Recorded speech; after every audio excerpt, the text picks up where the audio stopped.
नमस्कार साथियों, आप सभी का स्वागत है आप सभी के अपने YouTube चैनल पे। आज है 17 अगस्त 2022 और आज की पहली पाली का पेपर रेलवे ग्रुप डी का सफलतापूर्वक संपन्न हो चुका है। सभी जीके, जीएस, मैथ और रीजनिंग के क्वेश्चन हमारे पास आ चुके हैं। जितने भी छात्र जिनका आगे की शिफ्टों में पेपर लगा हुआ उनके लिए आज की वीडियो इंपॉर्टेंट होगी, अंत तक बने रहे। चलिए स्टार्ट करते हैं, बताते हैं आपको पूरे क्वेश्चन। पहला क्वेश्चन आप सभी के सामने, अरावली पर्वत श्रेणी का सर्वोच्च शिखर क्या कहलाता है? तो आपको बता दें इसका सही उत्तर था गुरु शिखर। आपको बता दें 17 अगस्त की पहली पाली में जितने भी क्वेश्चन मैथ के, जीके, जीएस के और रीजनिंग के हैं सभी आपको करवाए जाएंगे। बिल्कुल सटीक क्वेश्चन है।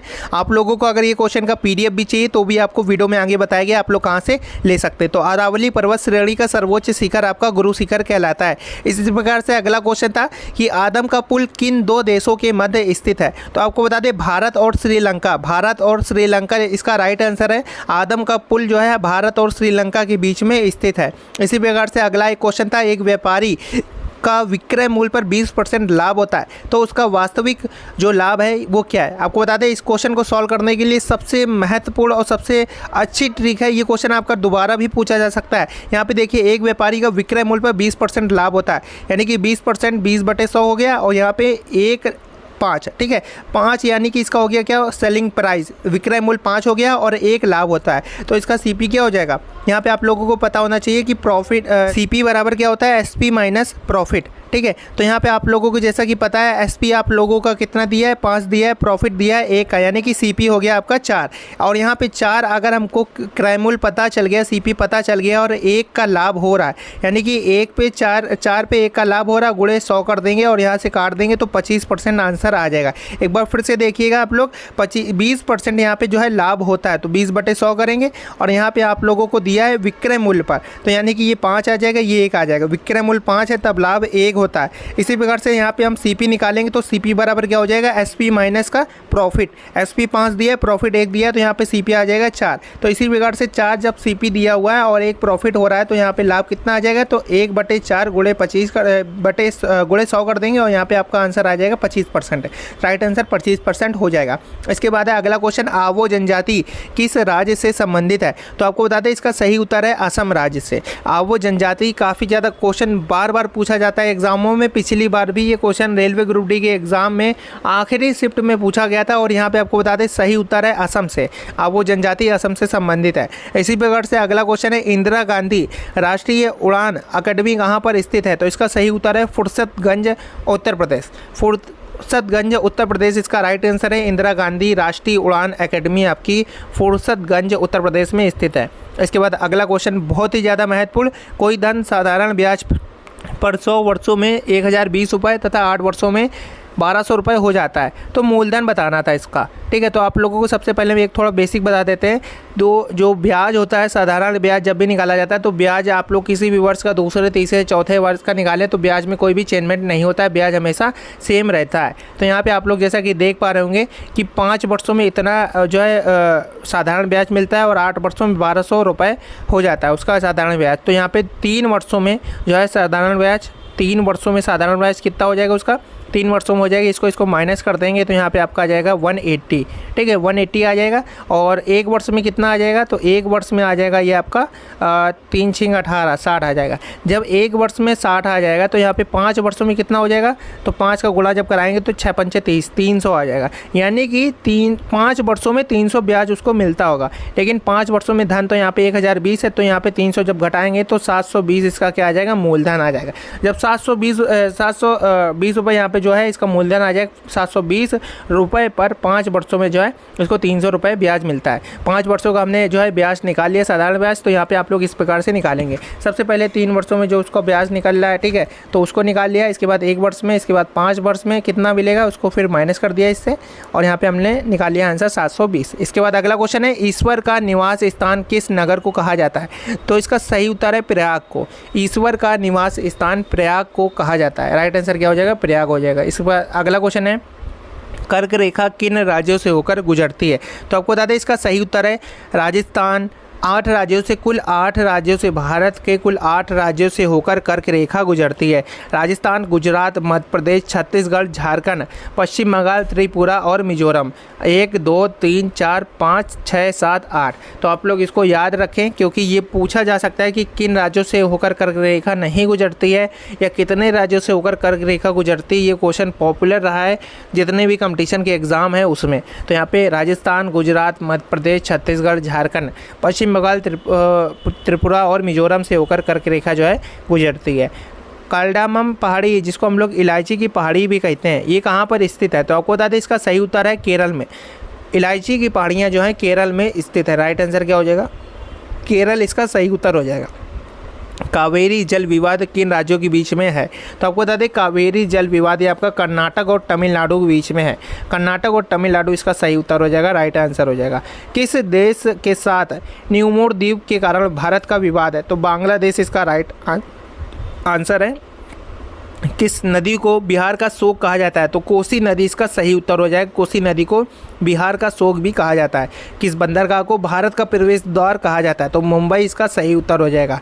किस राज्य की समुद्र तट रेखा सबसे लंबी है? तो गुजरात की जो है समुद्र तट रेखा सबसे लंबी है। यहाँ पे रीजनिंग के कुछ क्वेश्चन आ जाते हैं जो आप लोगों को सबसे पहले इस प्रकार के क्वेश्चन को करने के लिए आप लोग ए से लेकर यहाँ पर एम तक और यहाँ एन से लेकर जेड तक जो भी पोजीशन है आप लोग उसको लिख लें। ठीक है, जब आप लोग पोजीशन लिख लेंगे तो यहाँ पे आप लोगों को सभी पैटर्न पता चल जाएगा कि एक्स से ए में के में कितने का गैप है। ठीक है, एच से वी में इस प्रकार से आप लोग गैप निकाल के अपना पैटर्न बना सकते हैं। इसमें जो असंगत पैटर्न है वो दोस्तों एक ही में बनना है, जबकि तीनों में जो है सेम पैटर्न फॉलो किया गया है। पहला ऑप्शन आपका सही हो जाएगा, ये असंगत है। असंगत का चयन करना था तो यहाँ पे पहला ऑप्शन इसका सही था। इसी प्रकार से यहाँ पे जो है तार्किक क्रम में आपको बताना था कि डेकामीटर, मिलीमीटर, हेक्टोमीटर, सेंटीमीटर या डेसीमीटर। तो सबसे बड़ा, फिर उससे छोटा, फिर उससे छोटा, फिर सबसे छोटा या सबसे छोटा, फिर उससे बड़ा, उससे बड़ा, इस प्रकार से तार्किक क्रम जो है वो आपका सही था। आपका तीसरा यानी कि हेक्टोमीटर, इसके बाद आप लोगों का डेकामीटर, इसके बाद आप लोगों का सेंटीमीटर, इसके बाद आपका डेसीमीटर, इसके बाद सेंटीमीटर और इसके बाद आपका जो है मिलीमीटर। सबसे छोटा क्या होता है? मिलीमीटर होता है। तो आप लोगों के यहाँ पे ऑप्शन में जो भी लास्ट में 2 दिख रहा होगा उसमें भी आप लोग लगा सकते हैं क्योंकि सबसे छोटा मिलीमीटर है, लास्ट में 2 आना ही आना है। और इसके बाद पहले में जो है आपका हेक्टोमीटर आना ही आना है क्योंकि सबसे बड़ा इन सब में हेक्टोमीटर ही दिया हुआ है। तो इस प्रकार से आप लोग इसको ऑप्शन से भी कर सकते थे। इसके बाद अगला क्वेश्चन है, काफ़ी ज़्यादा महत्वपूर्ण है। शब्दों का जो है असंगत क्रम कौन सा है? तो आप लोग इसको देख सकते हैं। 8 × 8 = 64, ये 8 का स्क्वायर है और ये किसका स्क्वायर है? 10 का स्क्वायर। जब हम लोग 10 और 8 को जोड़ते हैं तो कितना आता है? 18 आता है। इसी प्रकार से जब हम लोग 9 का स्क्वायर 81 होता है और ये होता है आपका 3 का स्क्वायर। इसको जब जोड़ेंगे तो यहाँ पे कितना आता है? 12 आता है। तो यही नहीं है हो रहा है, जबकि इसका भी हम लोग देखिए 5 का स्क्वायर 25 होता है और ये आपका 4 का स्क्वायर होता है। 5 4 9 होता है और इसके बाद यहाँ पे आप लोगों का जो दिया हुआ है 4 का स्क्वायर दिया हुआ है। 16 जो है ये आपका 4 का स्क्वायर होता है और 64 होता है 8 का। तो 8 4 12 इसमें भी आ रहा है। और ऑप्शन नंबर बी जो है ये गलत पैटर्न पर आधारित है, इसलिए यहाँ पे ऑप्शन नंबर बी जो है वो सही हो जाएगा।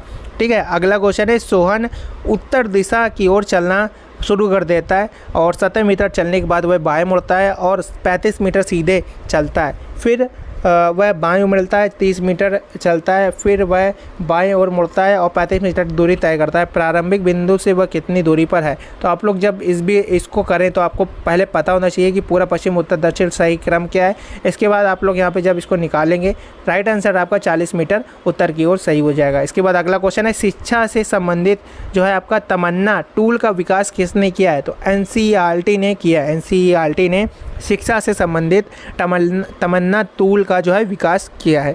राइट आंसर NCERT हो जाएगा। नीति आयोग की बहुआयामी गरीबी सूचकांक के अनुसार भारत का सबसे जो गरीब राज्य है वो कौन सा है? तो ये बिहार इसका राइट आंसर है। नीति आयोग की बहुआयामी गरीबी सूचकांक के अनुसार भारत का सबसे गरीब राज्य बिहार है। इसके बाद अगला क्वेश्चन है, इंपॉर्टेंट क्वेश्चन है कि x - y का अनुपात है y - z अनुपात है z - k। के की जगह यहाँ पे आप लोग के ही रहेगा। इसके बाद इसका जो अनुपात दिया हुआ है 2:3:5 दिया हुआ है और तो 2:1 x + k का मान ज्ञात करना है। तो सबसे पहले हमें यहाँ पे x, y और k का मान ज्ञात करना ही पड़ेगा। तो आप लोग कैसे करेंगे? तो यहाँ पे आप लोग सबसे पहले देखिए x - y और x - z इन दोनों में से वाई वाई से कैंसिल करवाएंगे, एक्स माइनस जेड का आएगा।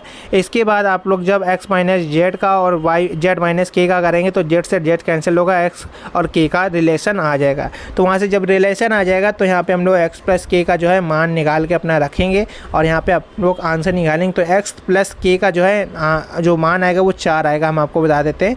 तो यहाँ पे 2:4 हो जाएगा, जिसका आंसर हो जाएगा 1:2। सही आंसर था 1:2, इसका सही उत्तर है। ठीक है, अगला क्वेश्चन है, अतुल 400 रुपये की 12 पेंसिल खरीदता है, 4 पेंसिल के क्रय मूल्य के बराबर उसकी ये हानि होती है। ठीक है, 400 रुपये की 12 पेंसिल खरीदता है, तो 12 पेंसिल उसने 400 रुपये की खरीदी, तो एक पेंसिल कितनी खरीदी होगी? 400/12 की। ठीक है, काट सकते हैं आप लोग, काटेंगे जब यहाँ पे 200/6 आ जाएगा, फिर काटेंगे तो आप लोगों का एक पेंसिल की वैल्यू मतलब इतनी आ गई, 400/12 आप लोग लिख सकते हैं। ठीक है, इसके बाद बोला है कि 4 पेंसिल के विक्रय मूल्य के बराबर उसकी जो है हानि होती है। तो यहाँ पे हम लोग हानि निकालेंगे, तो 4 पेंसिल के तो 4 गुणे 400 बटे कितना हो जाएगा? 12 हो जाएगा, 4×12 हो जाएगा। इतनी उसकी क्या हो गई? हानि हो गई। एक पेंसिल का मूल्य इतना हो गया, उसकी इतनी हानि हो गई। तो एक पेंसिल का क्रय मूल्य ज्ञात करना है। देखिए यहाँ पे ये आप लोगों का हानि भी दिया हुआ है, ये एक पेंसिल का जो है CP भी, कॉस्ट प्राइस भी दिया हुआ है।